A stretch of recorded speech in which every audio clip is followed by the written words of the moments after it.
जी हां, जहां कांग्रेस की चुनाव समिति की बैठक खत्म हुई है। तो कांग्रेस चुनाव समिति की बैठक खत्म हो गई है। बैठक के बाद कांग्रेस प्रभारी जितेंद्र सिंह ने बयान दिया है। एमपी कांग्रेस की नई टीम में काम करने वालों को जगह मिलेगी। जो अपना बूथ नहीं जीत सकते वो बड़ी बड़ी राजनीति कर रहे हैं, उनका कहना है। ऐसे नेताओं के लिए हम सिस्टम बना रहे हैं। तो कांग्रेस में नए प्रभारी की नियुक्ति के बाद लगातार एक्शन लिए जा रहे हैं। नए अध्यक्ष के बाद, जीतू पटवारी के आने के बाद नई नियुक्तियां की जा रही हैं और इसी तरह के रिफॉर्म्स किए जा रहे हैं। ये भोपाल से खबर है।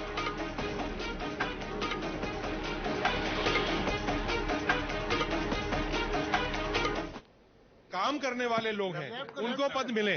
जो खुद बूथ पर जीत सकते हैं उन सबों को जगह मिलनी चाहिए। खुद बूथ पर जो नहीं जीत पाते हैं और आज वो राजनीति, बड़ी बड़ी राजनीति कर रहे हैं, उनके लिए एक सिस्टम बनाया जा रहा है। तो साफ तौर पर कांग्रेस प्रभारी जितेंद्र सिंह ने कह दिया है कि जो सिर्फ बड़ी बड़ी बातें करते हैं, बूथ भी नहीं जीत पाते, उनको सिस्टम बनाकर नियत काम दिया जा सकता है और वहीं जो ऊर्जावान कार्यकर्ता है उन्हें आगे लाया जा सकता है। तो बैठक के बाद कांग्रेस प्रभारी जितेंद्र सिंह ने यह बड़ा बयान दिया है और नई टीम में काम करने वालों को जगह दी जाएगी। दिनेश शुक्ल हमारे सहयोगी जुड़ गए हैं ज्यादा जानकारी के साथ। दिनेश, नए लोगों को अवसर मिलेगा और जो बड़ी बड़ी बातें करते हैं उनके लिए सिस्टम बनेगा।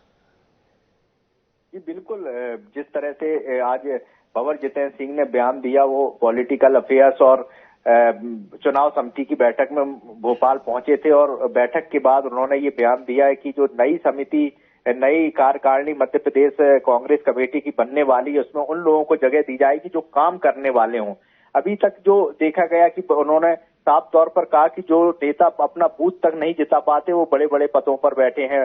तो एक तरह से उन्होंने ये साफ कर दिया है कि आने वाला समय जो है, जिस तरह से प्रदेश अध्यक्ष बदले गए, नेता प्रतिपक्ष की जिम्मेदारी युवा को दी गई, उसको लेकर अब कांग्रेस जो है लगातार मध्य प्रदेश में एक राजनीतिक सर्जरी कर रही है और इस राजनीतिक सर्जरी में उन लोगों को ही महत्व दिया जाएगा जो पार्टी के लिए खरे उतरेंगे, पार्टी के लिए काम करने वाले होंगे, जिन्हें पीछे कभी धकेल दिया जाता था बड़े नेताओं द्वारा, अब वो आगे फ्रंट में आकर नए नेतृत्व के साथ काम करेंगे। जी दिनेश, जब भी कांग्रेस में सर्जरी की जाती है तो उसके अंग कटने लगते हैं, अलग होने लगते हैं।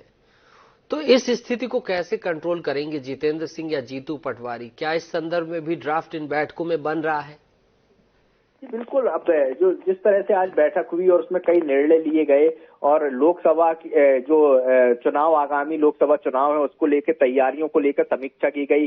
जो लोकसभा प्रभारी जो है वो बनाए गए, उनसे रिपोर्ट 30 तारीख तक देने के लिए बात कही गई और उस रिपोर्ट के आधार पर जो चयन होगा अब लोकसभा प्रत्याशियों का, उसको लेकर जो चर्चा हुई। और महत्वपूर्ण बात ये रही कि जिस तरह से 14 तारीख से राहुल गांधी की भारत जोड़ो न्याय यात्रा निकलने वाली है, उसमें किस तरह की भूमिका प्रदेश की रहने वाली है, प्रदेश के नेताओं की रहने वाली है, तो उस पर भी बात हुई। तो कुल मिलाकर बात की जाए तो जिस तरह से सर्जरी की जाएगी, उसको ये तो आप देख ही चुके हैं पहले कि जिस तरह से कमलनाथ को पद से हटाकर नवनियुक्त अध्यक्ष जीतू पटवारी को बनाया गया और उसका साफ तौर पर दिल्ली जो है हाई कमान है कांग्रेस का, उसने ये संदेश दे दिया कि अब जो है बर्दाश्त नहीं किया जाएगा छत्रपों की राजनीति को। तो अब आगे वाले दिनों में देखने को मिलेगा कि किस तरह से नई जो टीम है, जीतू पटवारी की टीम है या नेता प्रतिपक्ष युवा है उमंग सिंगार,